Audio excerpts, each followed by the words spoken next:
নমস্কার। মহামতি অনন্তলালের অপার অনুগ্রহে ভারত কথার গ্রন্থি মোচনের 1012তম পর্বের এই আলোচনায় আপনাদের সবাইকে জানাই সাদর সম্ভাষণ। আমরা কথা বলছিলাম সেই বৈদিক যুগ থেকে প্রচলিত যে সমস্ত আমাদের সংস্কার বা গৃহস্থ ধর্মের যে কর্তব্য কর্ম এবং বিভিন্ন অনুষ্ঠান তার গুরুত্ব নিয়ে। সেখানে আমরা একটি জিনিস খুব লক্ষ্য করি। বিবাহ অনুষ্ঠান নিয়ে তো আমরা কিছু কথা বলেছি এবং সেখানে পাত্র এবং পাত্রীর মধ্যে মূল কোন ভাবনাটি থাকবে সেটি যেমন আমরা বিশদভাবে গত পর্বে আলোচনা করেছি। এরপর আমরা দেখছি এই বিবাহের পর হতে নববধূ, সুমঙ্গলী নববধূকে নিয়ে যখন তাকে সঙ্গে করে তার গৃহস্থ ধর্মের পথ চলা আরম্ভ হয়, একটি পুরুষ এবং একটি নারীর যখন সম্মিলিতভাবে একটি গার্হস্থ্য ধর্ম মধ্যে সে তার যাপন আরম্ভ করে, এই যে যাপন আরম্ভ, তখন সে যে অগ্নিকে ধারণ করে চলে, এইটি হচ্ছে গার্হস্থ্য অগ্নি। এবং এই অগ্নি বারবার বলা হয়েছে, এই অগ্নি যেন কখনোই নির্বাপিত না হয়। এই যে অগ্নির কথা এখানে বলা হচ্ছে, গৃহস্থ অগ্নির কথা যেটা বলা হলো, এবং এই অগ্নি যাতে কোনোভাবে নির্বাপিত না হয়, এটির সবচাইতে গুরুত্ব হচ্ছে এখানে যে দুজনে মিলে যে সংসার ধর্ম রচনা করলেন, যে গৃহ রচনা করলেন, এটি অন্য কোনো ছেলে খেলা নয়। এখানে তারা তাদের অন্তর্জাত যে অগ্নি, সেই অন্তর্জাত অগ্নি যাতে কোনোভাবেই স্তিমিত না হয়ে পড়ে, এটি হচ্ছে তাদের মূল কথা। এই অগ্নিরক্ষার দায় সমানভাবে স্বামী এবং স্ত্রী দুয়েরই, অর্থাৎ দুজনকেই তাদের এই গার্হস্থ্য জীবনের অগ্নি বা এই গার্হস্থ্য অগ্নিকে প্রজ্বলিত, উজ্জ্বল করে রাখতে হবে। কখনোই যেন সেই অগ্নি এতটুকু স্তিমিত না হয়ে যায়। অগ্নি হচ্ছে প্রাণ, এখানে অগ্নি হচ্ছে প্রাণের পরিচয়। এবং এই অগ্নির মধ্যে দিয়ে গার্হস্থ্য ধর্মের সর্বপ্রকার ক্রিয়া, সর্বপ্রকার কর্তব্য কর্ম এবং সর্বপ্রকার আনন্দর উদযাপনের কথাও কিন্তু বলা হয়েছে। অর্থাৎ এই দুজনে মিলে যে গৃহ রচনা করেছ, এই গৃহের মঙ্গল রক্ষা করার দায় তোমাদের দুজনে। এই সংসারের যাবতীয় গার্হস্থ্য জীবনের যাবতীয় কর্তব্য কর্ম পালনের দায়ও কিন্তু তোমাদের দুজনেরই সমানভাবে। এটা নয় যে গার্হস্থ্য ধর্মের দায় কেবলমাত্র স্ত্রীর কিংবা পুরুষের, তা নয়, দুজনেরই সমানভাবে। এবং সেখানে বলা হচ্ছে বারবার প্রত্যেকটি এই গৃহ্যসূত্রের মন্ত্রের মধ্যে বলা হচ্ছে যে কোনোভাবেই যেন এই অগ্নি নির্বাপিত না হয়, বারবার এই কথা বলা হচ্ছে। এবং এই অগ্নি কি? এই অগ্নি হচ্ছে প্রাণ, এই অগ্নি হচ্ছে আনন্দ, এই অগ্নি হচ্ছে ক্রিয়া, এই অগ্নি হচ্ছে আনন্দস্বরূপ। অর্থাৎ দুজনে মিলে এমনভাবে সংসার রচনা করবে তা যেন প্রাণবন্ত হয়ে ওঠে, তা যেন কর্তব্য কর্মে সুচারু হয়ে ওঠে, তার মধ্যে যেন কোনো প্রকার গাফিলতি না থাকে, তার মধ্যে যেন কোনো নিষ্ঠার অভাব না থাকে। এবং সর্বোপরি যখন আনন্দের কথা বলা হচ্ছে, এই গৃহ রচনা যেন প্রাণবন্ত হয়, অর্থাৎ সেখানে যেন একঘেয়েমি না হয়ে ওঠে, অর্থাৎ একজনের উপরই সমস্ত দায়িত্ব এসে পড়ল বা কর্তব্য কর্মের ভার একজনকেই বহন করে নিয়ে যেতে হবে, এমনটি যেন না ঘটে। দুজনের মিলিত সম্মিলিতভাবেই যেন একটি আনন্দের বাতাবরণ সেখানে সবসময় জাগ্রত থাকে। এইটি হচ্ছে সবচাইতে বড় কথা। এই গৃহ রচনার যে মূল ভাবনা, সেখান থেকে তো আমরা সে যুগের কত গার্হস্থ জীবনের কাহিনী আমরা পাচ্ছি। সেই গৃহস্থ ধর্ম বা সেই যে গৃহকোণের যে নান্দনিক ছবি, তা যে সবসময় খুব একটা সুখদায়ক, এবং এই যে সুখদায়কতা সেটা কিন্তু যে অর্থ দ্বারা, বিত্ত দ্বারা, ধনের দ্বারা পরিপুষ্ট তা কিন্তু নয়, কিন্তু সেই গৃহের যে প্রাণ, তা উভয়ের প্রাণের দ্বারা পরিপুষ্ট।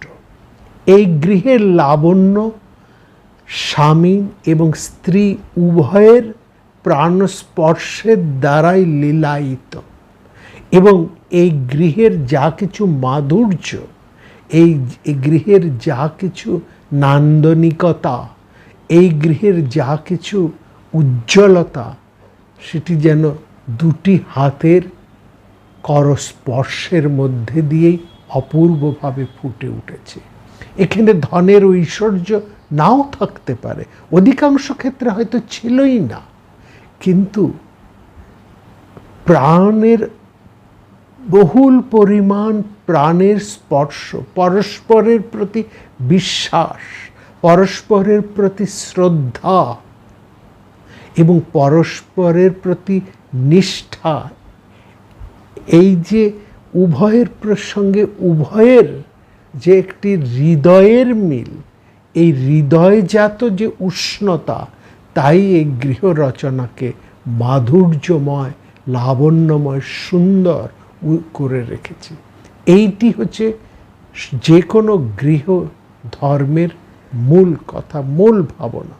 এবং সেখান থেকে আমরা দেখছি যে নবজাতক আসছে, সদ্যজাতক যে নবজাতক আসছে, সেই নবজাতককে যখন আনা হবে, তার জন্য একটা আমরা দেখছি একটা স্বামী এবং স্ত্রী, অর্থাৎ যিনি ভবিষ্যতের পিতামাতা হতে চলেছেন, তাদের মধ্যে দুজনের একটা সম্মিলিত তপস্যা সেখানে রয়েছে। এ নয় বিবাহ হলো আর সন্তানাদি লাভ হয়ে গেল, তা নয়। সন্তানাদিকে আনবার জন্য একটা প্রাক প্রস্তুতির ব্যাপার সেখানে কিন্তু খুব স্পষ্ট, এবং দুজনেই সেখানে, স্বামী এবং স্ত্রী দুজনেই কিন্তু সেখানে তপস্যায় বসেছেন। তাদের আগামী নবজাতক কেমন হবে, এই ভাবনা থেকেই তাদের তপস্যার শুরু। এই তপস্যা আমরা সেই বৈদিক সময় থেকে পৌরাণিক যুগ পর্যন্ত আমরা দেখছি। বৈদিক সময় থেকে উপনিষদের যুগ পার হয়ে পুরাণের যুগের মধ্যেও আমরা দেখেছি। বৈদিক যুগের মধ্যে আমরা দেখেছি স্বামী আর স্ত্রীকে বলা হচ্ছে দুজনে মিলিত হয়ে তারা তপস্যায় বসেছেন, এবং সেখানে যে বিবাহের যে ব্যাপারটি, সেখানে দেখুন যখনই এই বিবাহ অগ্নি, মানে এই বিবাহটি সম্পন্ন হলো, অর্থাৎ এই যে অগ্নিধারণ তারা যখন করছেন, এবং সেই জায়গায় খুব পরিষ্কার করে বলা হচ্ছে যে পত্নীকে নিয়ে নিজ গৃহে প্রবেশের পর যে বৈবাহিক অগ্নিকে তারা প্রজ্বলন করলেন এবং এই অগ্নিকে, এই বৈবাহিক অগ্নি যাকে পরবর্তী সময়ে গার্হস্থ্য অগ্নি বলা হচ্ছে, এই অগ্নিকেই বলা হচ্ছে নিত্যানুগৃহীতাং স্যাৎ, অর্থাৎ সর্বদা এই অগ্নিকে রক্ষা করতে হবে। এই যে অগ্নি রক্ষা করা, তার কি তাৎপর্য সেটা আমরা দেখেছি। এবার দেখছি এই বিবাহের সঙ্গে সঙ্গেই কিন্তু উপভোগের ছাড়পত্র সেখানে আসে না। সেখানে একটা আমরা দেখছি দুজনের মধ্যেই একটা সংযম, এবং পরিষ্কার সেখানে বলা হচ্ছে অত ঊর্ধ্বং ত্রিরাত্রং দ্বাদশ রাত্রম। ঊর্ধ্বং, অত ঊর্ধ্বং, ঊর্ধ্বং মানে হচ্ছে ঊর্ধ্ব রেতা হয়ে থাকার কথা। 3 বিবাহের পর 3 রাত্রি কিংবা 12 রাত্রি, 12 রাত্রি, 12টি রাত্রি কিংবা 3টি রাত্রি উভয়ে একসঙ্গে থাকবেন, অথচ ব্রহ্মচর্য পালন করবেন। মানে বিবাহের দিন থেকে শুরু করে এক এক দিন এক একটি তারা হোম অনুষ্ঠান করবেন, এবং সমস্ত হোমের দিন, গৃহপ্রবেশনীয় হোমের দিন থেকে 3 অথবা 12 রাত্রি পর্যন্ত বর এবং বধূ দুজনেই নিজেদের আহারে খার, লবণ ইত্যাদি বর্জন করবেন, এবং এই 12 থেকে 3 রাত্রি অবশ্যই তারা ব্রহ্মচর্য পালন করবে। এই সংযমের মূল ভাবনাটার মধ্যে দেখুন কোথায় যেন একটা বিরাট ভাবনা লুকিয়ে আছে। অর্থাৎ মানুষের বিবাহ আর একটা পশুর মিলনের মধ্যে যে একটা পার্থক্য আছে, এটা বুঝিয়ে দেওয়া হচ্ছে। দুটি শরীরের পৈশাচিক ভোগ কিন্তু বিবাহের মূল উদ্দেশ্য নয়। বিবাহ হচ্ছে বিশেষভাবে বহন করার একটা প্রতিজ্ঞা। এই বিশেষভাবে যে বহন, এই বহন করছে কিন্তু স্বামী স্ত্রীকে এবং স্ত্রী স্বামীকে, উভয়কেই বহন করবেন। উভয়ের ধর্ম রক্ষা করবেন। স্বামী স্ত্রীর ধর্ম রক্ষা করবেন, স্ত্রী স্বামীর ধর্ম রক্ষা করবেন। স্ত্রী কখনোই এমন কিছু করবেন না যার ফলে তার স্বামী নিন্দা হয়। অনুরূপভাবে স্বামীও এমন কিছু করবেন না যার ফলে তার স্ত্রী গরিমা হানি হন, তাকে লজ্জায় পড়তে হয়, তার অপমান হয়, তার মান নষ্ট হয়। এই পরস্পরের প্রতি শ্রদ্ধাযুক্ত হয়ে উভয়ের মান রক্ষা করবেন, সম্মান রক্ষা করবেন। এটি হচ্ছে উভয়ের ধর্ম রক্ষা করা। এটা কত বড় গুরুত্বপূর্ণ। এবং এখানে এই যে 12 থেকে 3 দিনের যে ব্রহ্মচর্য পালন, এবং সেখানে বলছেন নিজেদের আহারে খার, লবণ ইত্যাদি বর্জন করে, একটা যেন ব্রহ্মচারীর মতন হয়ে থাকা। অর্থাৎ দুটি প্রাণ, দুটি মন, তারা পরস্পরকে এই 12 থেকে 3 দিন এর মধ্যে তারা নিজেদেরকে বুঝে নেবেন, তারা নিজেদেরকে চিনবেন, নিজেদের মনের গতিগুলোকে তারা পরস্পরের সঙ্গে পরিচিত হবেন। ভালো লাগা, মন্দ লাগা, এইটি হচ্ছে মূল ভাবনা। এইখানেই বিবাহের আসল তাৎপর্যটা কিন্তু লুকিয়ে আছে। এবং সেখানে আরও একটি কথা আমরা এই আস্বলায়ন গৃহ্যসূত্রের মধ্যে পাই, যা আমাদেরকে যথেষ্ট এখনো কিন্তু ভাবতে হবে। এইটি দিয়ে সেখানে বলছে সংবৎসরং বৈকা ঋষির জায়ত ইতি। বলছে তুমি যদি ঋষিকল্প সন্তান চাও, কেমন সন্তান তুমি চাও, এটা হচ্ছে সবচেয়ে বড় কথা। দুটি দেহ মিলিত হলেই একটি সন্তান উৎপাদন হবে। তার মানে কি তুমি একটা জান্তব শিশু চাইছো নাকি একটা ঋষিকল্প শিশু চাইছো? সন্তান চাইছো। এই যদি বলা হচ্ছে ঋষিকল্প সন্তান যদি তোমরা চাও, তাহলে অবশ্যই সংবৎসরং বৈকর ঋষির জায়ত ইতি, ঋষিকল্প পুত্র জন্ম 1 বৎসর অতিক্রান্ত হলেই তবেই দুজনে ব্রহ্মচর্য পালন করবেন। 1 বছর, অর্থাৎ 1 বছর অতিক্রান্ত হলেই তবেই বধূ বরের কুলের গোত্র লাভ করবে। এই জায়গাটায় যখন বলা হচ্ছে এর পরবর্তী সময়ে দেখছি এর নানা ধরনের ব্যাখ্যা হচ্ছে। মূল ব্যাখ্যা হচ্ছে 1 বছর অতিক্রান্ত হলে বধূ বরের কুলের গোত্র লাভ করবে। এইটি অর্থ হচ্ছে 1 বছরের অপেক্ষা। 1 বছরের অপেক্ষার পর বধূ যিনি নতুন সংসারে এলেন কিংবা যাকে বরণ করে নেওয়া হলো, এই যে স্বামী এবং স্ত্রী, একটি পুরুষ এবং একটি নারী, তারপরেই তারা কিন্তু মিলিত হবেন, অর্থাৎ দৈহিক মিলিত হবেন। এই যে 1 বছরের পরস্পরের মধ্যে একটা বোঝাপড়া, পরস্পরের কে ভালো করে চেনা জানা, এইটির কিন্তু বিশেষ প্রয়োজন। এবং এই দুয়ের মধ্যে দিয়েই তারা তাদেরকে ভালো করে জেনে একটা অপেক্ষার মাধ্যমে একটা বিশেষ ফল লাভের একটা প্রযত্ন, এইটি হচ্ছে এর মূল ভাবনা।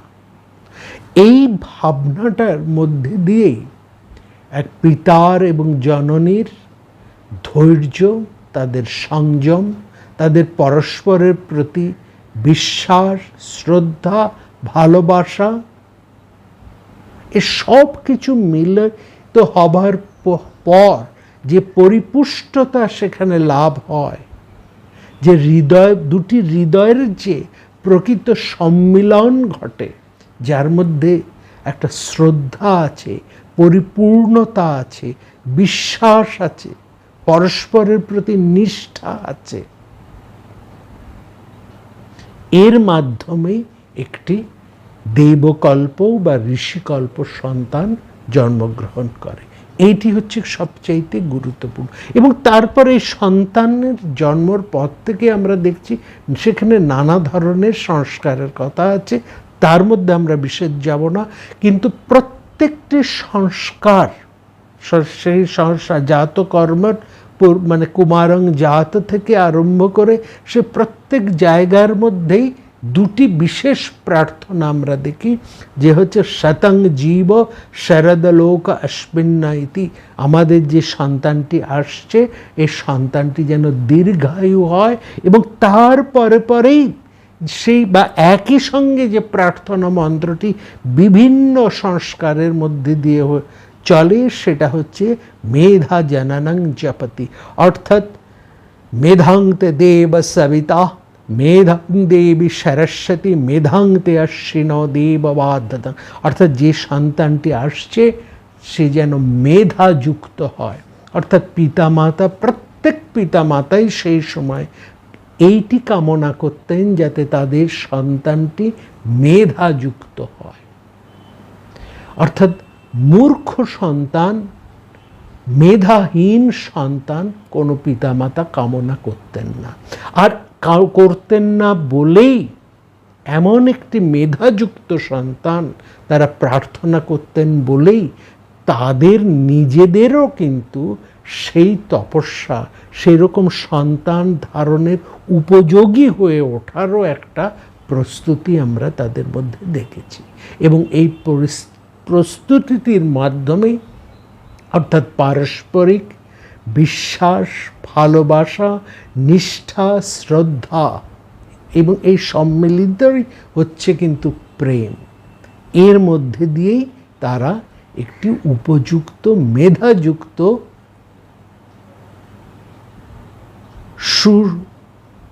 স্বাস্থ্যের অধিকারী একটি সন্তান লাভ করার একটা তাদের প্রযত্ন আমরা দেখছি। এই হচ্ছে সন্তানকে লাভের যে সমস্ত চিন্তা ভাবনা বা বিবাহের মধ্যে দিয়ে যে মূল চিন্তা ভাবনা, সেটির একটা গভীর তাৎপর্য আমরা সেখানে লক্ষ্য করছি। অর্থাৎ কেবলমাত্র সন্তান উৎপাদনের জন্য বিবাহ, এইটি কিন্তু কখনোই বৈদিক সময়ে ভাবা হয়নি। বৈদিক সময়ে সন্তান বিশেষ গুরুত্বপূর্ণ, কিন্তু কেমন সন্তান হবে সেটিও তার চাইতেও বেশি গুরুত্বপূর্ণ। এই সন্তান জন্মের পরে যেটি সবচেয়ে গুরুত্বপূর্ণ অনুষ্ঠান আমরা সেখানে দেখছি, সন্তানটি একটু বড় হবার পর, সেটি হচ্ছে উপনয়ন। এই শব্দটি বহুশ্রুত শব্দ, উপনয়ন। এবং এই উপনয়ন শব্দটি নিয়ে কিন্তু অনেক রকমের তর্কও কিন্তু রয়েছে।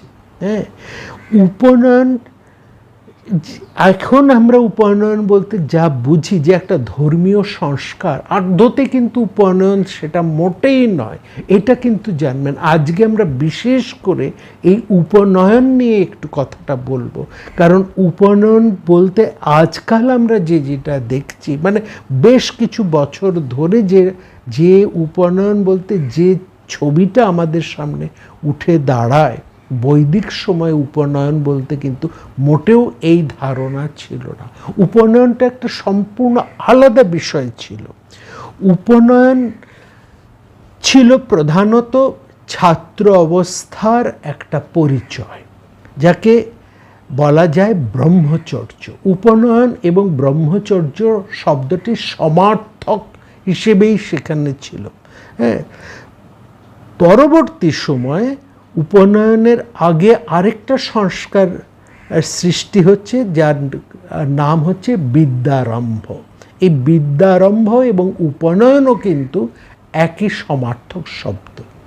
যেমন এখন আমরা কোনো স্কুলে ভর্তি করার আগে বাচ্চাদের একটা হাতে খড়ির অনুষ্ঠান হয় না, সরস্বতী পুজোর সময় একটা হাতে খড়ি, এও ঠিক সেই রকমই একটা 5 বছর বয়সে সেকালে বিদ্যারম্ভ সূচিত হতো। আজকালকার মতন মানে জন্মাবার সঙ্গে সঙ্গে স্কুল খোঁজার, কোনো একটা ভালো স্কুল গিয়ে নাম লিখিয়ে আসার সেরকম ব্যাপার স্যাপার কিন্তু ছিল না।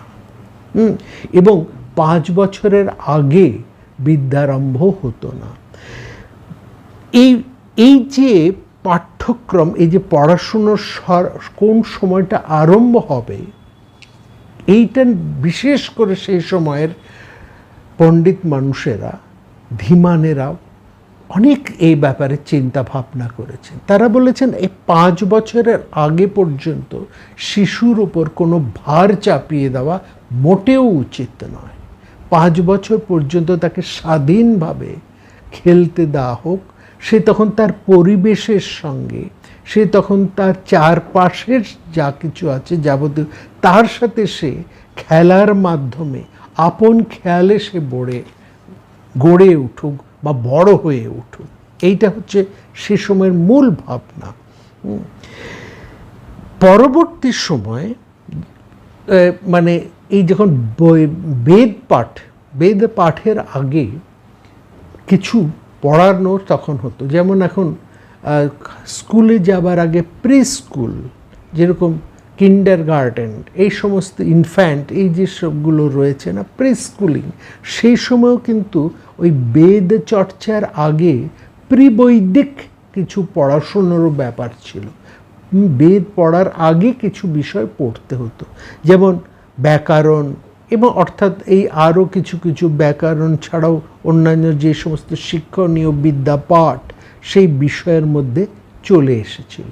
অর্থাৎ বেদের সাথে যে বেদাঙ্গের ব্যাপারগুলো, সেগুলো খানিকটা ধারণা নিয়ে তারপরে বেদ পাঠের অনুষ্ঠান আরম্ভ হতো। বেদ পাঠের যে পড়াশুনোর ব্যাপারটা আরম্ভ হতো।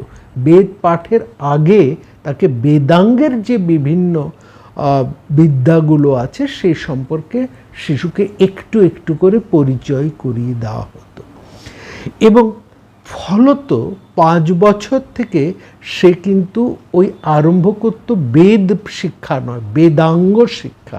তখন সে ব্যাকরণ থেকে আরম্ভ করে অন্যান্য যে বেদাঙ্গের যে সমস্ত ভাবনাগুলো আছে, যে শিক্ষাগুলো আছে, তার সাথে সে পরিচিত হতে থাকে। তাহলে ওই 5 বছরে তার হতো বিদ্যারম্ভ। এই বিদ্যারম্ভ কিন্তু বেদ পাঠ নয়, বিদ্যারম্ভর সঙ্গে সে বেদের পূর্ববর্তী বিদ্যার সাথে সে একটু একটু করে পরিচিত হচ্ছে।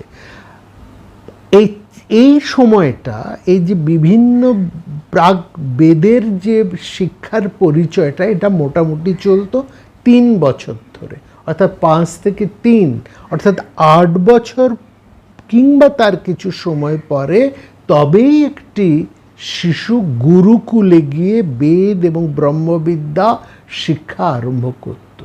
8 বছরের আগে নয়। 5 বছরে কোনো শিশুকে গুরুকুলে পাঠানো হতো না, 8 বছর বা তার বেশি। তাহলে এই 8 বছরের আগের 3 বছর, এই 3 বছর সে গৃহে তার পিতামাতার কাছে কিংবা কোনো অভিজ্ঞ শিক্ষকের কাছে, পিত্রালয়ে থেকেই, পিতার ভবনে থেকেই সে বিদ্যা আরম্ভ করত। এই যে বিদ্যা আরম্ভ, এইটি হচ্ছে তার বর্তমান সময়ের হাতে খড়ি, যেটা আরম্ভ হতো 5 বছর বয়স থেকে। এবং এই 3 বছর বা কিছু অধিক সময় পরে, অর্থাৎ এই যাবতীয় প্রাক পড়াশুনোগুলো শেখার পরেই 8 বছর বা তার একটু বেশি বয়সে সে যেত গুরুকুলে বেদ অধ্যয়নের জন্য। তাহলে এই যে 8 বছর বা তার একটু বেশি বয়সে সে যে গুরুকুলে যাচ্ছে, এইটাই হচ্ছে তার উপনয়ন। উপনয়ন শব্দটাকে বিশেষ করে লক্ষ্য করুন, এটা আসছে নি ধাতু থেকে। যে নি ধাতু থেকে নয়ন, যে নি ধাতু থেকে নীতি, সেই নি ধাতুর নিষ্পন্ন শব্দই কিন্তু উপনয়ন। নি ধাতুর অর্থ হচ্ছে নিয়ে যাওয়া, নীতি মানে যা আমাদেরকে টেনে নিয়ে যায়, নয়ন যা আমাদেরকে সেই বস্তুর দিকে, লক্ষিত বস্তুর দিকে টেনে নিয়ে যাচ্ছে। এই হচ্ছে নি ধাতু। নি ধাতুর অর্থ হচ্ছে টেনে নিয়ে যাওয়া। আর উপশব্দের অর্থমান হচ্ছে কাছে। উপনয়ন শব্দের তাহলে অর্থ দাঁড়ালো কাছে টেনে নিয়ে যাওয়া। কার কাছে নিয়ে যাওয়া? বৈদিক, ঔপনিষদিক বা স্মার্ত, এই যে 3 ধরনের পণ্ডিতেরা রয়েছেন, এদের যাকে জিজ্ঞেস করুন, এদের প্রত্যেক বৈদিক ধারাতেই হোক, ঔপনিষদিক ধারাতেই হোক কিংবা স্মার্ত ধারাতেই হোক, প্রত্যেকেই বলবেন গুরুর কাছে, আচার্যের কাছে শিক্ষার জন্যে নিয়ে যাওয়ার নামই হচ্ছে উপনয়ন। অর্থাৎ উপনয়ন শব্দের অর্থ হচ্ছে 8 বছর বা তার বেশি সময়ে গুরুর কাছে গিয়ে বেদ পাঠ, এইটি হচ্ছে উপনয়ন। গুরুর কাছে গিয়ে বেদ পাঠ, এবং বয়সটা খেয়াল করবেন 5 নয়, 8 কিংবা তার একটু বেশি। তাহলে এই আগের সময়টা হচ্ছে 5 বছরের সময়টা হচ্ছে বিদ্যারম্ভ, যাকে বর্তমান সময়ে আমরা বলি হাতে খড়ি। আর গুরুগৃহে গিয়ে থাকছে যে 8 বছর বা তার একটু বেশি বয়স, সেটাই হচ্ছে উপনয়ন। এবং উপনয়ন বলতে গেলে আজকাল আমরা যেটা পইতে বুঝি, এবং সেখানে ওই যে মাথা নাড়া হচ্ছে, কান বেঁধার হচ্ছে, গলায় একটা সূত্র ধারণ হচ্ছে, এমন কোনো ব্যাপার কিন্তু বৈদিক সময়ে আদৌ ছিল না। মাথা নাড়া করা, কান বেঁধা, পৈতের সাথে উপনয়নের কোনো সম্বন্ধই সেখানে ছিল না। কারণ এই সমস্ত অনুষ্ঠানগুলো, এই চূড়াকরণ, কেশের বা কর্ণভেদ, হ্যাঁ, এই বা ওই এই সমস্ত বা ওই পৈতের মতন জাগতে, এইগুলো কিন্তু ওই 3 বছর বয়সেই শিশুর হয়ে যেত এবং সেগুলো বাড়িতেই হয়ে যেত। হ্যাঁ, মানে অন্নপ্রাশনের 2-3 বছরের মধ্যে এই সমস্ত কাজ হয়ে যেত। আর পৈতের পরে মানে উপনয়ন, ওই যে পৈতে যেটা পড়ানো হতো যজ্ঞোপবীত, পৈতে পড়ানো হচ্ছে যজ্ঞোপবীত ধারণ, এটা উপনয়ন নয়। তখনকার দিনে যে যে সূত্র ধারণ হতো এটাকে বলা হতো যজ্ঞোপবীত ধারণ। সেটা হচ্ছে সম্পূর্ণ একটি আলাদা অনুষ্ঠান, যজ্ঞোপবীত ধারণ। সেটি নিয়ে আমরা পরে কোনো একটি সময় আলোচনা করব। মনে রাখবেন, যজ্ঞোপবীত ধারণ এবং উপনয়ন সম্পূর্ণ আলাদা ব্যাপার। বৈদিক সময় অন্তত তাই ছিল। পরবর্তীকালে উপনয়নের মধ্যে কিভাবে মিশে গিয়ে যজ্ঞোপবীত ধারণ এবং উপনয়ন এক হয়ে গিয়েছে। যজ্ঞোপবীত ধারণের ভাবনাটা আলাদা, তার অনুষ্ঠান আলাদা, তার ক্রিয়া আলাদা, তার তাৎপর্য আলাদা, এবং উপনয়নের ধারণাটা আলাদা। বরং এই যজ্ঞোপবীত ধারণের, এখন যে উপনয়নের মধ্যে মাথা ন্যাড়া হচ্ছে, তখন কিন্তু এইসব ব্যাপার ছিল না। বরং ওই যজ্ঞসূত্র ধারণের পরের থেকে কিন্তু সেই সময় মানে বালকেরা তারা কিন্তু বড় বড় চুল দাড়ি রাখতেন, তারা চুল দাড়ি কাটতেন না। এইটাই হচ্ছে সেই সময়। চুল দাড়ি কাটার আবার একটা আলাদা অনুষ্ঠান ছিল। হ্যাঁ, সেটা তো অনেক বড় হলে সেখানে চুল দাড়ি কাটা হতো এবং সেখানে গোদান বলে আরেকটি অনুষ্ঠান সেটা করা হতো। সেটারও সম্পূর্ণ কিন্তু আলাদা তাৎপর্য ছিল। সব কিছু বর্তমান সময় কেমন মিলেমিশে একটা খিচুড়ি হয়ে গিয়েছে। যাই হোক, আমরা উপনয়ন নিয়ে কথা বলছি, সেটা ভালো করে বোঝার চেষ্টা করুন। হ্যাঁ, অর্থাৎ যজ্ঞসূত্রের যে অনুষ্ঠানটা এখন আমরা দেখছি উপনয়নের নাম নিয়ে, সেটা অনেক অনেক পরবর্তী সময়ের সংযোজন। উপনয়ন শব্দটির অর্থ হচ্ছে ব্রহ্মচর্য, অর্থাৎ যা একটি বালকের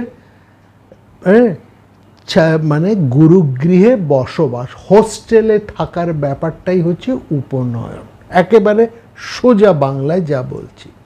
এবং উপনয়নের ব্যাপারটা একদম সরাসরি যদি আমরা ঋগ্বেদের মধ্যে চলে যাই, সেখানে আমরা দেখছি সে উপনয়নের সঙ্গে ব্রহ্মচারী শব্দটা মোটামুটি একরকমভাবে যুক্ত হয়ে আছে, ঠিক আছে। এবং সেখানে ঋগ্বেদের মধ্যে একটি মন্ত্র আমরা পাচ্ছি, সেখানে বলা হচ্ছে, খুব ভালো করে লক্ষ্য করুন, তৎ ধীরাস কবয়া উন্নয়ন্তি স্বাধ মনসা দেবন্তয়া। বলছে একটি, এই মন্ত্রের মধ্যে বলা হচ্ছে একটি সুবাস পরিহিত, সুন্দর পোশাক পরিহিত। সুন্দর পোশাক বলতে আবার এটা ভেবে ফেলবেন না যে খুব দামি একেবারে কেয়ারি করা যায়, তা নয়। পরিষ্কার পরিচ্ছন্ন নতুন একটা বস্ত্র পরিহিত, সুন্দর পরিষ্কার পরিচ্ছন্ন বা নতুন একটি বস্ত্র পরিহিত, এটি হচ্ছে সুবাস, সুবেশ।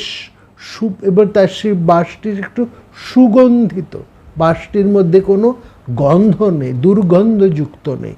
এবং সেই যে বাস জামা কাপড়টি যে পরে এসছে, সে তাকে দেখে মনে হচ্ছে সে সুবেশ, এবার খুব গর্জাস নয়, বাট সে সুবেশ ধারণ করা হচ্ছে।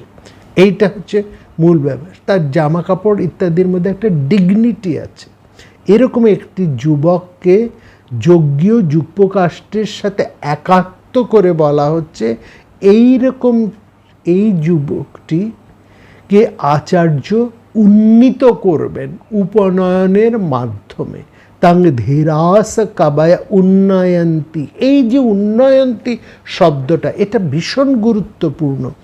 এই ক্রিয়াটির অর্থ এখানে বোঝার, এই ক্রিয়াটির অর্থ হচ্ছে উন্নয়ন্তি। উন্নয়ন্তি মানে তাকে উন্নীত করছেন। এই উন্নয়ন্তি শব্দেরটি হচ্ছে উপনয়ন শব্দের প্রতিশব্দ। উন্নত করছে উপনয়নের মাধ্যমে একটি সুবেশ যুবককে গুরু বা আচার্য তাকে উন্নীত করছে। এবং এই যে বস্ত্রটি বলা হচ্ছে সুবেশ, সুবাস, আস্বালয়ন গৃহ্যসূত্র খুব পরিষ্কার করে এই বস্ত্রটির কথা এখানে পরিষ্কার করে বলেছে, যেখানে আমাদের এই বস্ত্র সম্পর্কে কোনো রকম অন্য ভাবনা থাকবে না। একদম পরিষ্কার করে দিয়ে বলছে অচ্ছিন্ন অহত বস্ত্র, অচ্ছিন্ন অহত বস্ত্র, কোনো মহার্ঘ বস্ত্র নয়, অচ্ছিন্ন অহত বস্ত্র করে তাকে মোটামুটি অলঙ্কৃত করে তার গুরুর কাছে নিয়ে আসা হচ্ছে। অলঙ্কৃত, অলঙ্কৃত কথার মধ্যে আবার ভাববেন না তাকে প্রচুর পরিমাণে অলঙ্কার পরিয়ে দেওয়া হচ্ছে।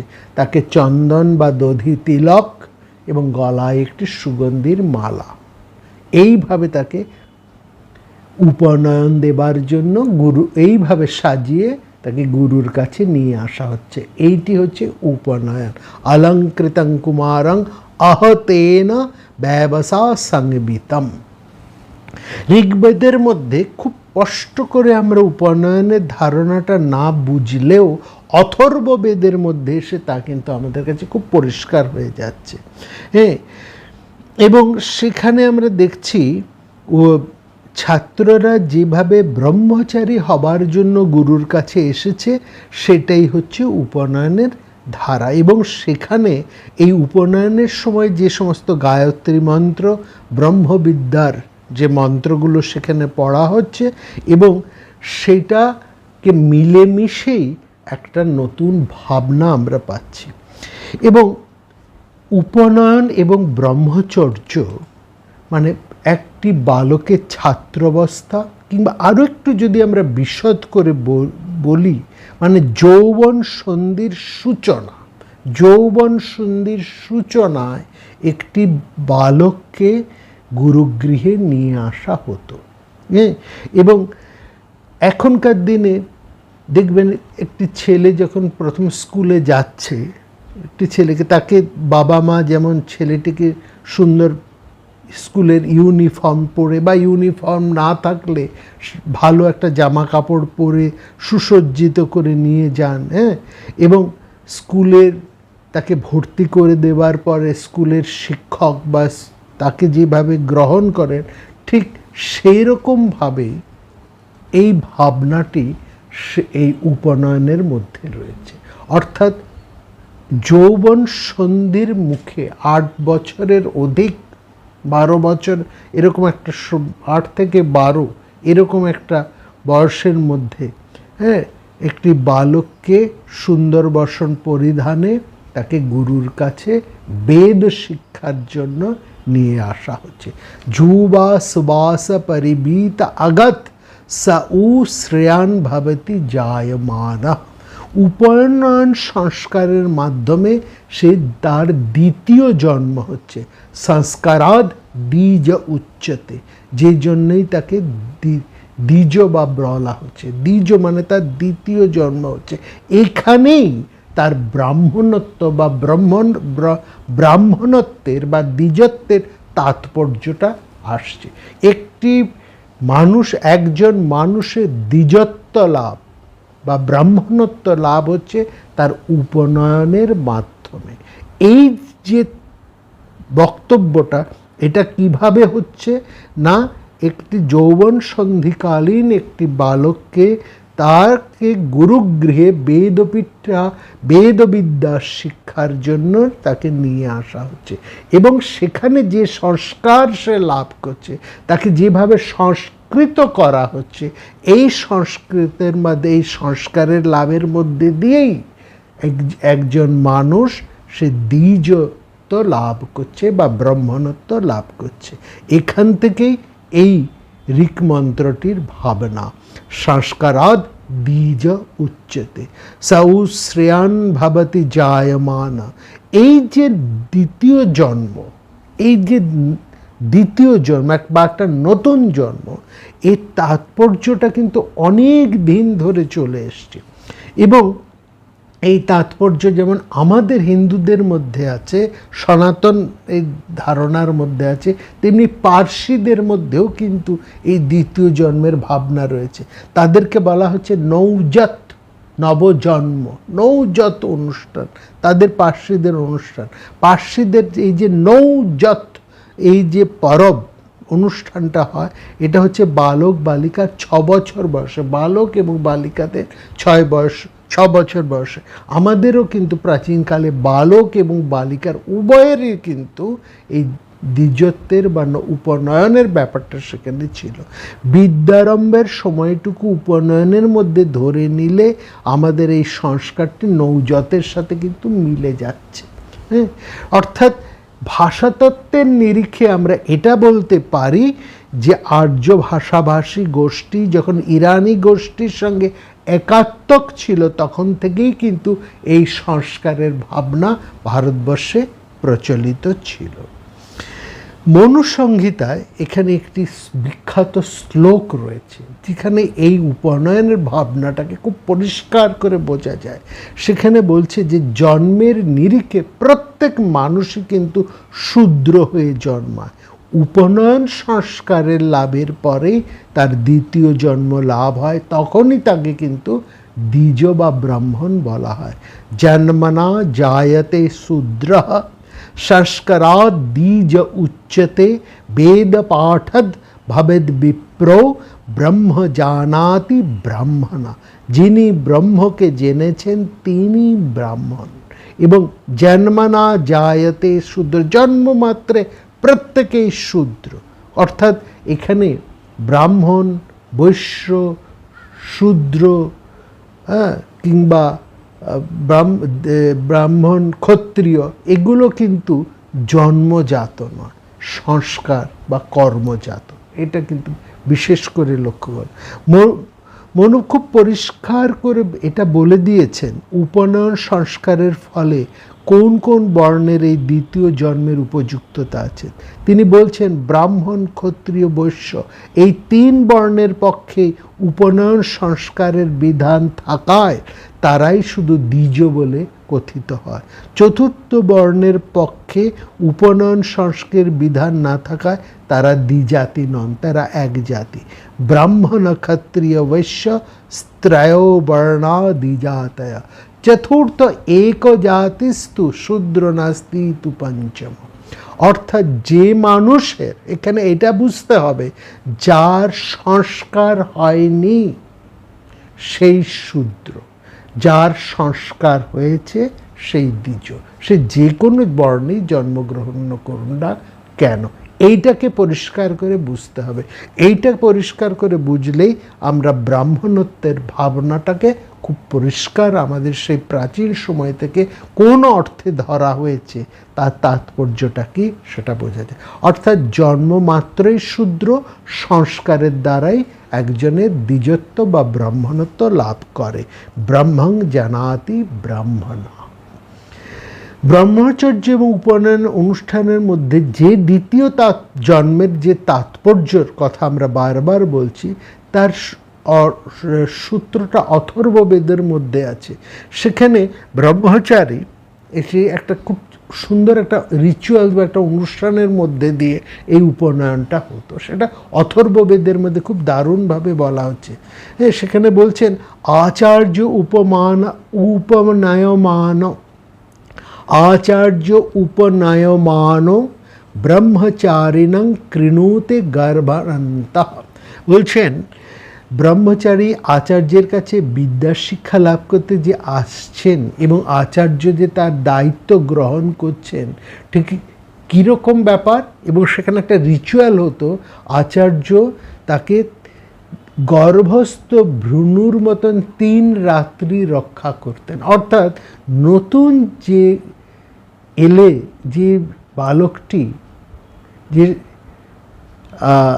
গুরুগৃহে এলো,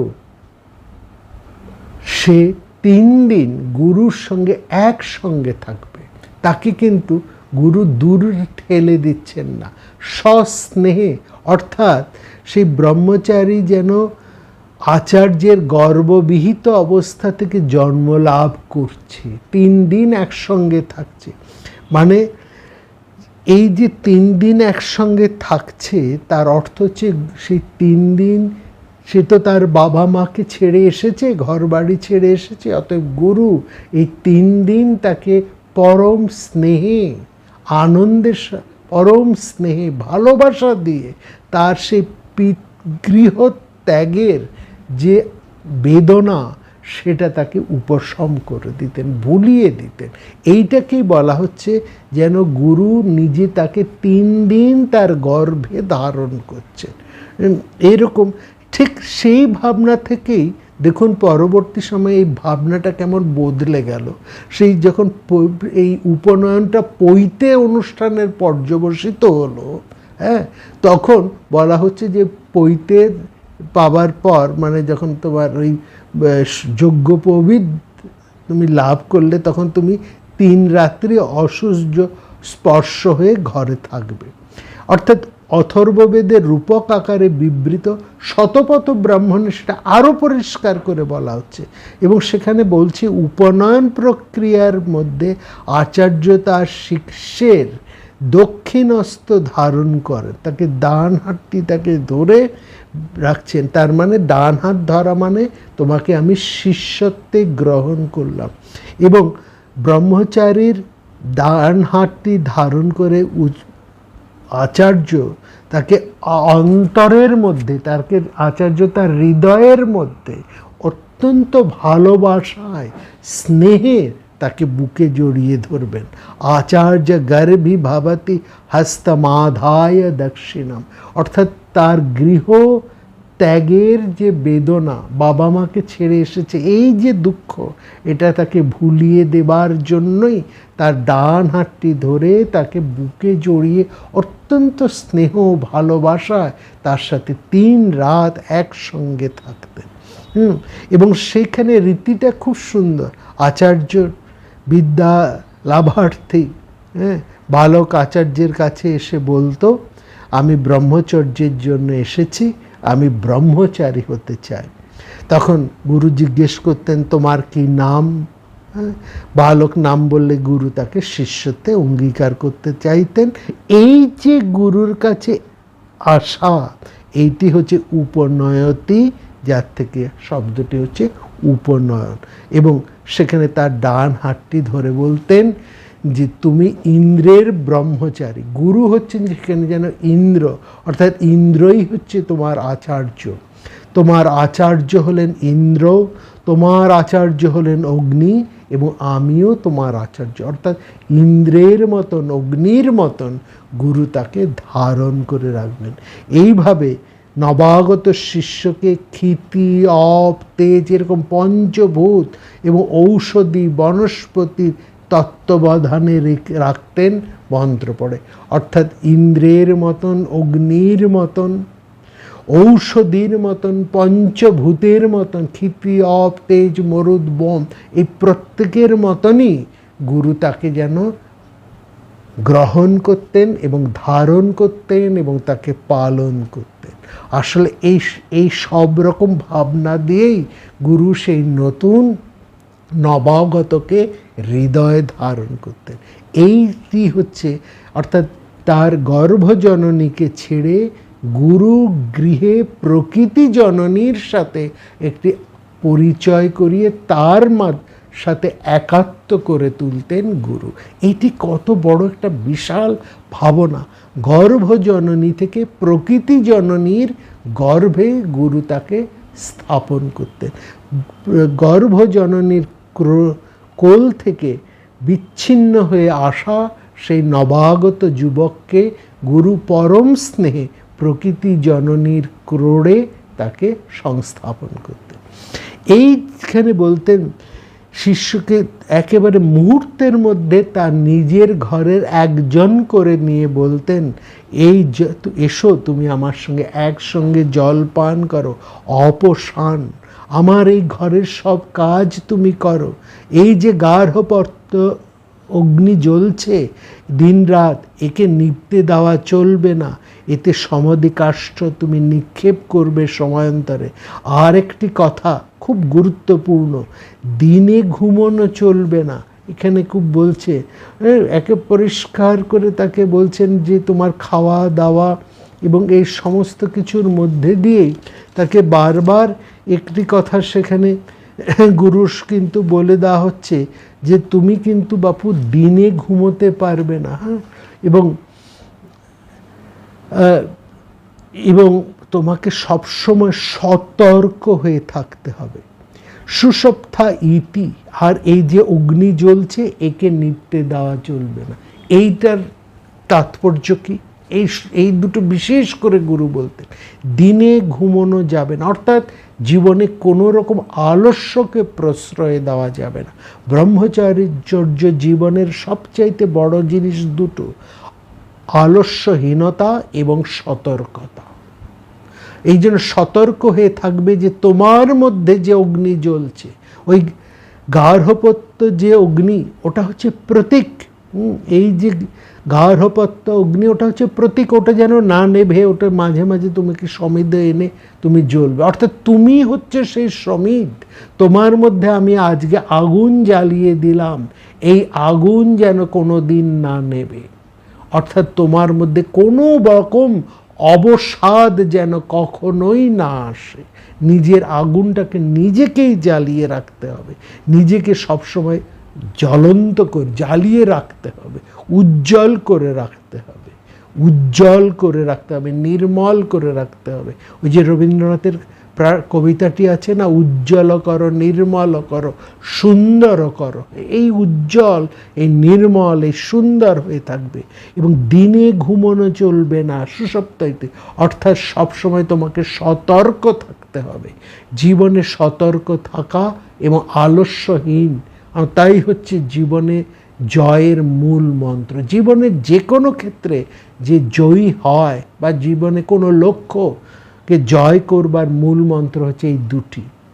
একটি হচ্ছে অনালস্য, আলস্যহীনতা, এবং দ্বিতীয়টি হচ্ছে সতর্কতা। এবার তারপরে তার কানে গায়ত্রী মন্ত্র উচ্চারণ করতেন। এই যে প্রাচীনকালে গুরু গৃহে একজন ব্রহ্মচারী উপস্থিত হলে শতপথ ব্রাহ্মণ বলছেন যে তার আগমনের দিন থেকে 1 বছর পর গায়ত্রী মন্ত্রের দীক্ষা দিতেন আচার্য। পরবর্তীকালে শিষ্যের সেরকম শিষ্য যদি খুব মেধাবী হয় তাহলে তাকে হয়তো 6 মাসের মাথাও দেওয়া যেত, কখনো আরও বেশি ভালো মেধাবী হলে এটা কমে 3 দিনের মাথাতেও দেওয়া হতো।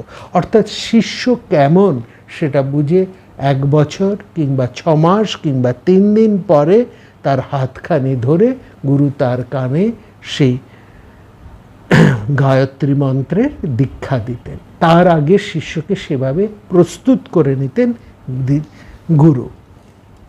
উপনয়নের মধ্যে দিয়ে একটা জিনিস আমরা সেখানে দেখছি, উপনিষদের সময়ে আচার্য শিষ্যকে মায়ের মতন, সন্তান জননীর মতন তাকে কিন্তু রক্ষা করতেন সমস্ত স্নেহ দিয়ে। স্নেহের সাথে কিন্তু একটা কঠোরতাও সেখানে থাকতো, শাসন থাকতো।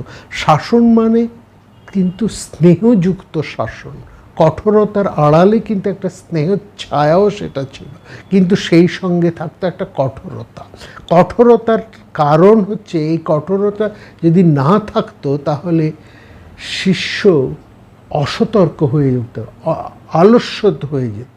সুতরাং শিষ্যের মঙ্গলের জন্যই গুরু কিন্তু কঠোর হতেন, আবার শিষ্যকে রক্ষাও করতেন একেবারে জননীর মতন। এবং এই যে সংস্কার, এই যে উপনয়নের সংস্কার বা তার যে আনুষ্ঠানিক গুরুত্ব, যেটা গৃহ্যসূত্রের মধ্যে আমরা বারবার পাচ্ছি, সেটা উপনিষদের বেশ কিছু উদাহরণেও আমরা তার মধ্যে পাই। উপনিষদের যে সমস্ত ঘটনা আছে তার মধ্যেও আমরা তার বেশ কিছু উদাহরণ পাই। এবং উপনিষদের কালেও আমরা এমন বেশ কিছু গুরু পাচ্ছি যারা একটু মানে ভোলা ভালা ধরনের গুরু ছিলেন। হ্যাঁ, যেমন একজন ছিলেন অশ্বপতি কেকয়, তার কাছে উপমন্যব প্রাচীন শাল এবং আরও 4 জন উপমন্যব প্রাচীন শাল, তার আরও 4 জন বিদ্যার্থী বন্ধুর সময় সকালবেলায় উপস্থিত হয়েছেন সমাধি কাঠ নিয়ে, যাতে গুরু অশ্বপতি বুঝতে পারেন তারা উপনয়নের পর গুরুগৃহ থেকে বিদ্যা লাভ করতে চান। এই দিকে আচার্য অশ্বপতি তিনি পড়াশুনোটা বোঝেন ভালো, হ্যাঁ, অর্থাৎ তিনি বিদ্যা বোঝেন কিন্তু অনুষ্ঠান কিছু বোঝেন না। তিনি সমাধি কাঠের প্রতীকটুকু দেখলেন, দেখেই বিদ্যাবচন আরম্ভ করে দিলেন আপন মনে, উপনয়নের ধারও ধারলেন না। আবার অতি সাধারণ অনুষ্ঠানের মধ্যে দিয়েও সেই সময় কিন্তু উপনয়ন হয়ে যেত।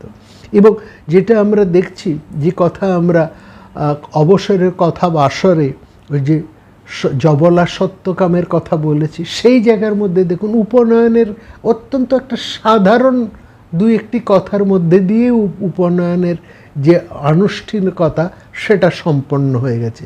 অন্ধকারের বনচ্ছায় সরস্বতী তীরে জাবাল সত্যকাম যখন হরিদ্রুমত গৌতমের কাছে এসে জননী জাবালার কাহিনী শোনালো, গৌতম সঙ্গে সঙ্গে তাকে বলছেন, তুমি সত্য বাক্য হতে চ্যুত হওনি, অতএব আর দেরি নয়, তুমি সমিত কাষ্ঠ সংগ্রহ করে আনো, তোমাকে আমি এখনই উপনয়ন দেব, অর্থাৎ তোমাকে এখনই আমি গায়ত্রী মন্ত্র দান করব।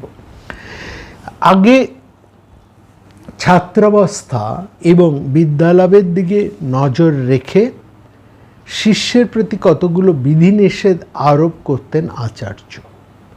বিধির মধ্যে প্রথম বা প্রধান যেটা বিধি ছিল সেটা হচ্ছে গার্হপত্য অগ্নিকে অনির্বাণ রাখা, যেটা যেন একেবারে নিবে না যায় তার জন্য সমিধ কাষ্ঠ কুড়িয়ে আনা এবং সেই অগ্নিকে প্রজ্বলিত রাখা। প্রতিদিনের এই শৃঙ্খলা পালনের সঙ্গে কৃষ্ণসার মৃগের চর্ম পরিধান করতে হবে, দাড়ি রাখতে হতো, একটা সুষ্টগুল্প রাখতে হতো, অর্থাৎ তার ছাত্রাবস্থায় ব্রহ্মচর্য অবস্থায় তার জীবনে কোনো রকম বিলাসিতা থাকবে না। এবং সেখানে খুব পরিষ্কার করে বলা হচ্ছে, ব্রহ্মচারী লবণবর্জিত খাদ্য ভক্ষণ করবেন, কখনো প্রয়োজনে সে 1 বছর, কখনো 12 রাত কিংবা 3 রাত্রি। অত ঊর্ধ্বম অক্ষারাল লবণাশী ব্রহ্মচার্যাধশায়ী ত্রিরাত্রং দ্বাদশ রাত্রং সংবৎসরম। এটা কীরকম শিষ্য, অর্থাৎ শিষ্যের গুরুত্ব বুঝে, তার চরিত্র বুঝে, তার গঠন বুঝে গুরু শিষ্যের উপর এই ধরনের বিধি প্রয়োগ করতে, যে যেমন স্ট্যান্ডার্ডে তার উপর সেরকম বিধি প্রয়োগ করা হতো। এবং সেখানে খুব সবচেয়ে মূল কথা হচ্ছে কোনো রকম আলস্যতার মধ্যে যেন না আসে, অসতর্ক হয়ে যেন সে না পড়ে, এবং তার জন্যে তার জীবনে কোনো রকম বিলাসিতার চিহ্ন এতটুকু রাখা হতো না। অন্যদিকে যেসব আহারে শারীরিক উত্তেজনা সৃষ্টি হয় সেসব ছিল একেবারে বারণ। সেজন্য শতপথ ব্রাহ্মণের মধ্যে আমরা দেখছি ব্রহ্মচারী ছাত্রকে মধুপানে নিষেধ করা হয়েছে, না ব্রহ্মচারী সান মধু আসনিয়াত, মধুপান যেন সে না করে। এছাড়াও ভালো বিছানায় শোয়া, উচ্চাসনে বসা, গান গাওয়া, এখানে ঘুরে বেড়ানো, এটা ওটা খেয়ে খালি থুতু করে চতুর্দিকে ফেলা, পড়াশুনোর করলে অমনস্কতা, কোনো রকম নেশা ইত্যাদি একেবারেই বর্জনীয় ছিল। আবার ভালো লাগলো না তো শ্মশানে গিয়ে উদাসীন হয়ে বসে রইলাম, তাও রাখবে না। হোস্টেলে ভালো লাগছে না, পালিয়ে গিয়ে অন্য জায়গায় বসে রইলাম, সেটাও কিন্তু চলতো না। না শ্মশানম তিষ্ঠায়, এই কথা বল।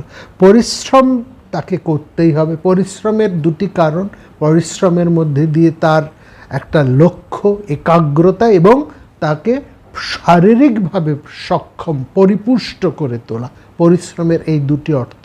তার মধ্যে রয়েছে তার দৈনন্দিন ভিক্ষা করা, অর্থাৎ দৈনন্দিন এই যে ভিক্ষা করবার একটা যে প্রথা ব্রহ্মচারীর রয়েছে, এটার মূল তাৎপর্যটা কি জানেন? এর মূল তাৎপর্য হচ্ছে যে তোমার অন্ন তুমি বাপু কেমন করে জোগাড় করবে তারই পাঠ দান করা। নিজের খাবারটুকু জোগাড় তোমাকে করতে হবে, অর্থাৎ তাকে সব রকমভাবে সমস্ত সময়ের সমস্ত পরিস্থিতির জন্য উপযুক্ত করে স্বয়ং সম্পূর্ণ করে তোলার একটা শিক্ষা। এটা হচ্ছে নিজের খাবার নিজে জোগাড় করার অভ্যাস, যেটা হচ্ছে দৈনন্দিন ভিক্ষা।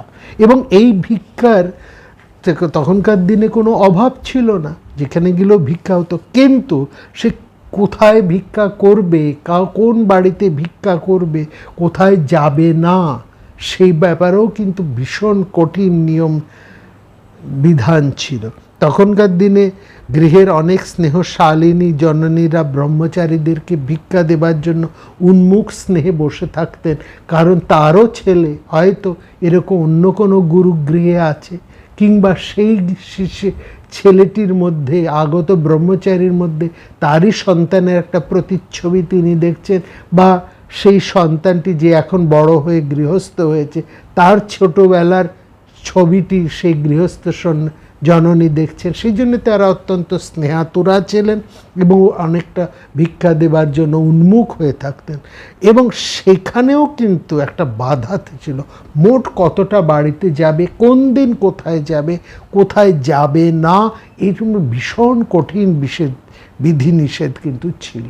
অর্থাৎ কৃচ্ছতা, শৃঙ্খলা এবং পরিশ্রম, কৃচ্ছতা, শৃঙ্খলা এবং পরিশ্রম, এই তিনটি ছিল বিদ্যা অর্জনের প্রধান অনুষঙ্গ।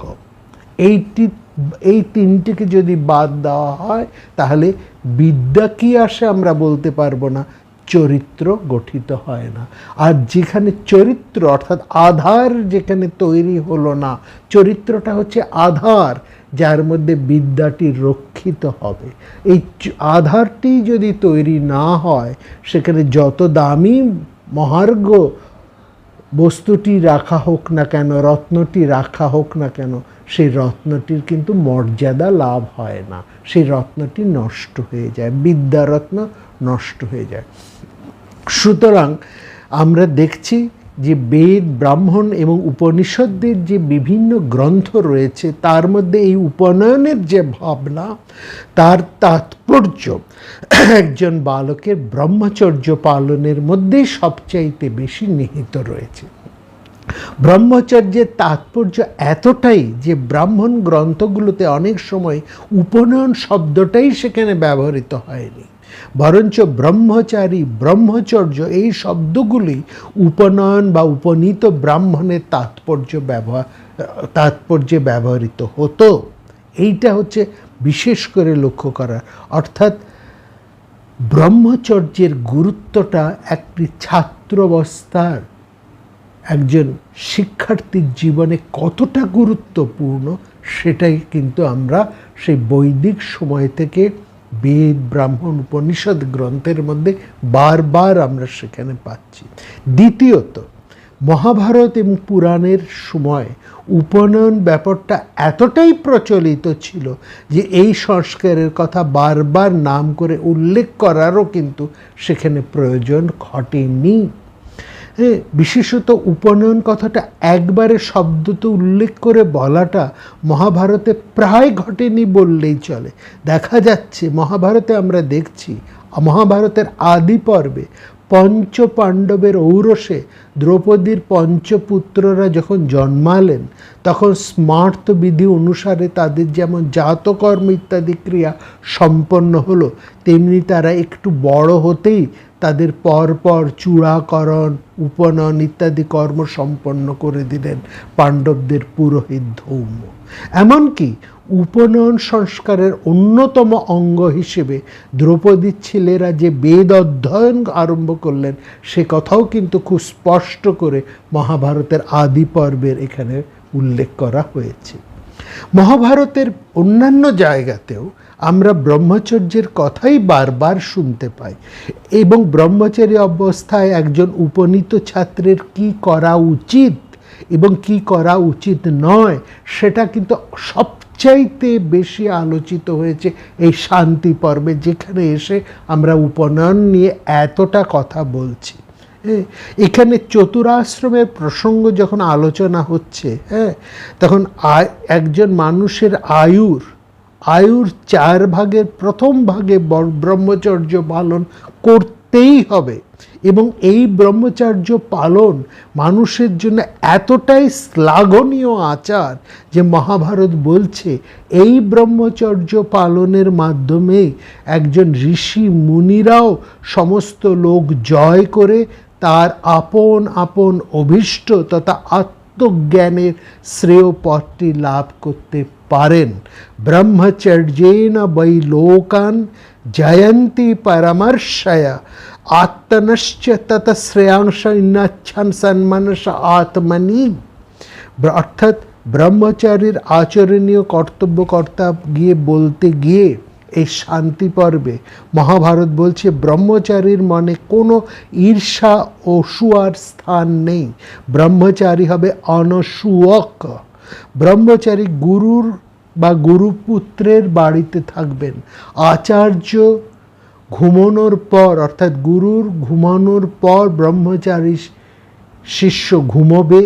আচার্য ঘুম থেকে ওঠার আগে ব্রহ্মচারীর শিষ্য জাগবে। আচার্যের খাওয়া না হলে সে খাবে না। তিনি জল খেলে অর্থাৎ গুরু পানীয় জল গ্রহণ না করলে শিষ্যও জল খাবে না। তিনি দাঁড়িয়ে থাকলে শিষ্যও দাঁড়িয়ে থাকবে। অধ্যয়নের আগে গুরুকে ব্রহ্মচারী জানাবে, এবার আমাকে বেদজ্ঞান উপদেশ করুন। অভিবাদ্য গুরুং ব্রয়াদিগ্ম ভগবান নীতি। মহাভারত এভাবেই উপনয়ন প্রাপ্ত ব্রহ্মচারীর সংযম, নিয়ম, গুরু শুশ্রূষা এবং তার সংযম, তার নিষ্ঠা এবং সর্বোপরি তার সর্বপ্রকার ক্লেশ শিকার অর্থাৎ তার চরিত্র গঠন, সেই সঙ্গে সঙ্গে তার শরীর গঠন, মানসিক গঠন নিয়ে টোটাল একটা সম্পূর্ণ একটা চরিত্র গঠনের একটা সম্পূর্ণ মানুষ হয়ে ওঠার যে একটা ছবি, একটা বেদ অধ্যয়নকারীর পূর্ণ ছবি সেখানে এই মহাভারতের শান্তি পর্বের মধ্যে আমরা পাচ্ছি। এই একই কথা আমরা গোপথ ব্রাহ্মণেও পাই, শতপথ ব্রাহ্মণেও পাই এবং সেই একই কথা মহাভারতের শান্তি পর্বের মধ্যে রয়েছে। এই যে এখানে যে এই উপনয়নের যে গুরুত্বটা রয়েছে, এখানে একটি প্রশ্ন আসে, যে প্রশ্নটি আমাকে অনেকেই করেন যে সেকালে মেয়েদের উপনয়ন কি হতো, অর্থাৎ মেয়েরা কি এইভাবে উপনয়নের মাধ্যমে গুরুর কাছে গিয়ে শিক্ষা লাভ করতে পারতেন? এটা একটা বড় প্রশ্ন।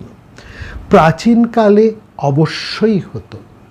স্মৃতিচন্দ্রিকা নামে একটি গ্রন্থে ঠাকুরমশাই আমাদেরকে, ঠাকুর অনন্তলাল, তিনি আমাদেরকে দেখিয়েছেন এই যে দেবন ভট্ট, দেবন ভট্টের স্মৃতিচন্দ্রিকা, সেখানে দেখাচ্ছেন একজন স্মার্ত পণ্ডিত দেবন ভট্ট, তিনি মেয়েদের উপনয়ন প্রসঙ্গে ধর্মশাস্ত্রকার হারিতের বচন সেখানে উল্লেখ করা আছে এবং সেখানে বলছেন স্ত্রীলোক দু ধরনের হয়। এক ধরনের হলেন ব্রহ্মবাদিনীরা, আরেকজন হলেন সদ্যবধূরা। যারা ব্রহ্মবাদিনী তাদের উপনয়ন হবে ব্রাহ্মণোচিত অগ্নি সম্মিন্ধন, বেদপাঠ এবং নিজের ঘরে বা নিকটে কোনো আত্মীয় পরিজনের কাছে ভিক্ষাচারণ করে সার্থকভাবেই ব্রহ্মচারীর জীবন যাপন করবেন।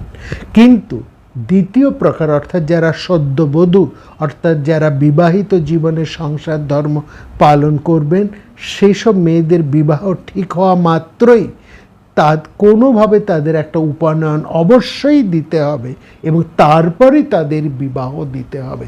এই জায়গাটা বিশেষ করে লক্ষ্য করুন এবং এইটি হচ্ছে হারিত, স্মার্তকার হারিতের বচন, যেটি আমরা স্মৃতিচন্দ্রিকার মধ্যে, দেবন ভট্টের স্মৃতিচন্দ্রিকার মধ্যে পাচ্ছি। পরিষ্কার করে দুটো ভাগ করে দেওয়া হচ্ছে। একদল মেয়েরা যারা হবেন ব্রহ্মবাদিনী, তারা তো উপনয়ন ইত্যাদি করে গুরুগৃহে থেকে যেমন হবেন, কিন্তু যারা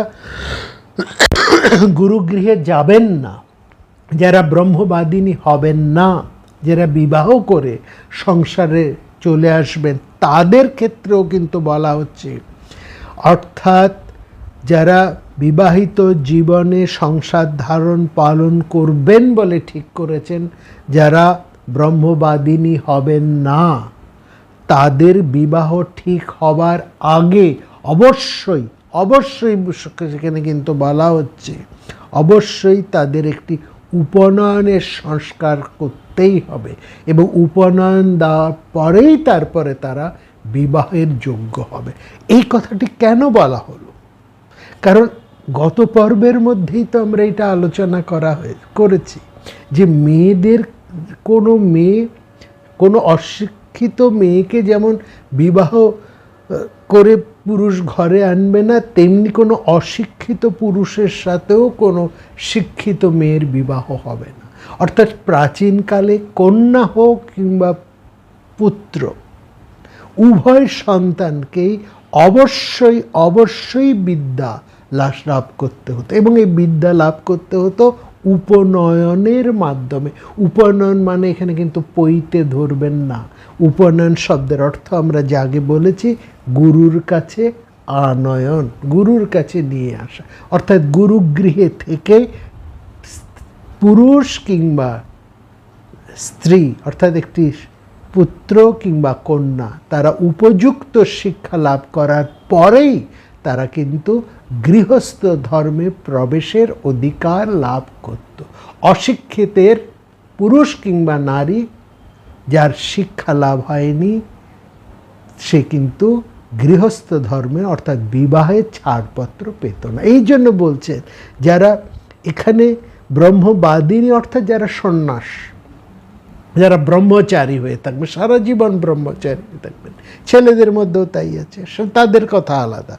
কিন্তু যারা গৃহস্থ হবেন তাদের বিবাহের আগে খুব পরিষ্কার করা বলছেন, সদ্যবধুনং তু উপস্থিতে বিবাহে কচিৎ উপনয়ন মাত্রং কৃত্বা বিবাহ কার্য। উপনয়ন মাত্র, উপনয়ন সম্পন্ন হওয়া পরেই বিবাহ কার্য, কৃত্বা বিবাহ কার্য, তারপরেই তাদের বিবাহ কার্য হবে। এই জায়গাটা কিন্তু, অর্থাৎ ব্রহ্মচারিণী এবং সদ্যবধূ দুইয়ের ক্ষেত্রেই কিন্তু উপনয়ন স্বীকার করা হয়েছে।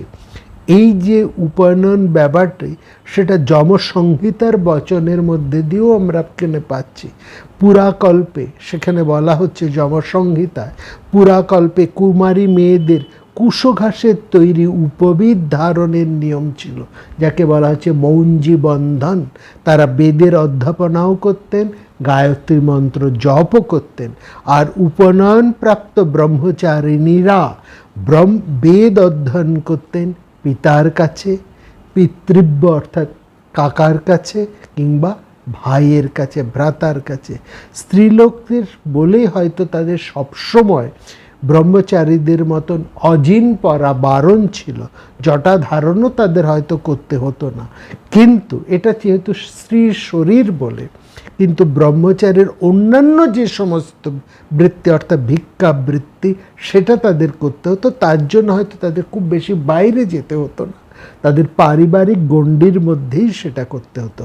পুরাকল্পে কুমারীনাং মৌঞ্জি বন্ধনমিষ্যতে আধ্যাপনঞ্চ বেদানং সাবিত্রী বাচনং তথা পিতা পিতৃব্য ভ্রাতা বা নৈনম্ব অবদ্ধয়ত अध्यापयत पर पिता पितृव्य भ्राता वा नैनाम अध्यापयत परः सगृहे चैव कन्याया भिक्षचर्या विधीयते वर्जयत अजिनं चीरं जटाधारणमेव च। অর্থাৎ অজিন, জটাধারণ, জটা ইত্যাদি মেয়েদের পড়তে হতো না। এটা স্ত্রীলোক বলেই এটা অসম্ভব, এটা উচিত নয়। এবং তারা ভিক্ষা, তাদের অবশ্যই তাদেরকে ভিক্ষি করেই ব্রহ্মচারীদের যে ভিক্ষাবৃত্তি সেটাও করতে হতো। তার জন্য তাদের হয়তো দূরে যেতে হতো না, তাদের একটা নির্দিষ্ট গণ্ডির মধ্যেই তাদের ভিক্ষা করতে হতো। এবং এই শিক্ষা তারা যদি খুব কাছে গুরু না পেতেন, তাহলে তারা পিতা পিতৃব্য ভাইদের কিংবা কোনো কাছাকাছি কোনো অধ্যাপকের কাছেই তাদের এই শিক্ষাটি তাদের, অর্থাৎ এই উপনয়নটি তাদের হতো। অর্থাৎ উপনয়নটা হচ্ছে, আমরা মহাভারতের মধ্যে এটা দেখছি। কুন্তিকে, পাণ্ডব জননী কুন্তিকে আমরা দেখছি অথর্ব শিরস শ্রুতি থেকে বহুতর মন্ত্র গ্রহণ তিনি করছেন। দুর্বাসা মুনির সেই অমোঘ মন্ত্র যেটা কুন্তী ধারণ করেছিলেন, সেটা তো উপনয়ন সংস্কারহীন একজন রমণীকে দেওয়া সম্ভব নয়। সুতরাং কুন্তীর নিশ্চয়ই উপনয়ন হয়েছিল, তার সেই শিক্ষাগত যোগ্যতা ছিল বলে দুর্বাসা মুনি তাকে সেই মন্ত্রটি দিতে সক্ষম হয়েছিলেন। আবার রামায়ণে দেখুন, রামচন্দ্র যখন তার যৌবরাজ্য অভিষেকের প্রথম সুসংবাদটি দিতে এলেন জননী কৌশল্যার কাছে, তখন তিনি দেখলেন কৌশল্যা আমিলিত লোচনে প্রাণায়াম করছেন, এবং তিনি বিষ্ণু জনার্দনের ধ্যান করছেন। সেখানে পরিষ্কার বলছে প্রাণায়াম করছেন। প্রাণায়ামেন পুরুষং ধ্যায়মান জনার্দনম। কৌশল্যার এই ছবিটা আমরা দেখছি। এই ব্যাপারগুলো মোটামুটি সে সময় স্ত্রীলোকেরা জানতেন। অর্থাৎ এই প্রাণায়াম, ধ্যান, এই বৈদিক সংস্কার, এগুলো ছেলেদেরও হতো, মেয়েদেরও হতো। মহাভারতের অনেক পরে বাণভট্টের রচনা হচ্ছে কাদম্বরী। সেই কাদম্বরী নাটকের মধ্যে দেখুন মহেশ্বেতা, কাদম্বরী নাটকের মহেশ্বেতা, তিনি তপস্যারত করছেন সেখানে, এবং পুরোপুরি তাকে সেই সময় সেই যজ্ঞোপবীত পরে তপস্যা কৃচ্ছতা তিনি ধারণ করছেন। মণ্ডলীকৃতেন ব্রহ্মসূত্রেণ মানে যজ্ঞোপবীত, মণ্ডলীকৃতেন ব্রহ্মসূত্রেণ পবিত্রকৃত কায়ম। এই যে উপনয়ন সংস্কার, এই সংস্কারটা সেখানে ছিল। অর্থাৎ ব্রহ্মচর্যের পরিধি স্ত্রী পুরুষ উভয়ের মধ্যেই ছিল। এবং সেখানে হারিত এই ব্যাপারটাও সেখানে দিয়েছে যে মেয়েদের রজদর্শনের আগেই তাদের উপনয়ন কর্মটি তাদের সারতে হবে। প্রাগ রজস সমাবর্তনম, এই কাজটি সেখানে। এই উপনয়ন কতদিন ধরে চলত? 8 বছর বা 12 বছর থেকে গুরুর কাছে বেদ পাঠ করত। কত দিন ধরে চলতো? মোটামুটি 24 বছর। এইটা হচ্ছে শিষ্যের পাঠকাল। 24 বছর ধরে, অর্থাৎ এক সম্পূর্ণ যৌবরাম্ভ থেকে যৌবনে পদার্পণের সময়টা পর্যন্ত তার অধ্যয়ন কাল, তার ব্রহ্মচর্যের কাল। 24 বছর পূর্ণ হলেই তারপরেই সে শিক্ষা সমাপনান্তে গারস্থ ধর্মে প্রবেশের অনুমতি পেত। অর্থাৎ এই 24 বছর, অর্থাৎ মোটামুটি আমরা দেখছি খুব কম হলো 12-13 বছর একজন ব্রহ্মচারীকে গুরুগৃহে থাকত। তো তারপরেই তার বিদ্যা মুক্তির স্নান বা স্নাতক বলে তাকে চিহ্নিত করা যেত। এবং তারপরেই যে সবাই ঘরে ফিরে আসতেন এমন তো নয়। অনেকের যাদের একাগ্রতা বেশি তারা গুরুগৃহে থাকতেন আরও অনেক বেশি কাল। মানে এখন যেমন গ্র্যাজুয়েশনের পরে মাস্টার্সের পরে ডক্টরেট, পোস্ট ডক্টরেট, এই পড়াশোনার তো আর শেষ নেই, চলছে। সেরকম দিকে যাদের একাগ্রতা বেশি তারা আরও বেশি দিন গুরুগৃহে থাকতে, কম করে 12 থেকে 14 বছর গুরুগৃহে থাকতেই হতো। তাহলে এইটা হচ্ছে মোটামুটি উপনয়নের অর্থ। এই তাৎপর্য নিয়েই কিন্তু সে সময় সবাই চলত। এই উপনয়নের পর আরেকটি গুরুত্বপূর্ণ অনুষ্ঠান সেকালে ছিল, সেটি হচ্ছে অন্ত্যেষ্টি। এই অন্ত্যেষ্টিটা কিন্তু বিশেষ গুরুত্বপূর্ণ। আগামী পর্বে আমরা আসব এই অন্ত্যেষ্টি এবং শ্রাদ্ধ কর্ম এইটি নিয়ে, তার কি অন্তর তাৎপর্য সেটি নিয়ে। সবাই খুব ভালো থাকবেন, দেখা হবে আগামী পর্বে।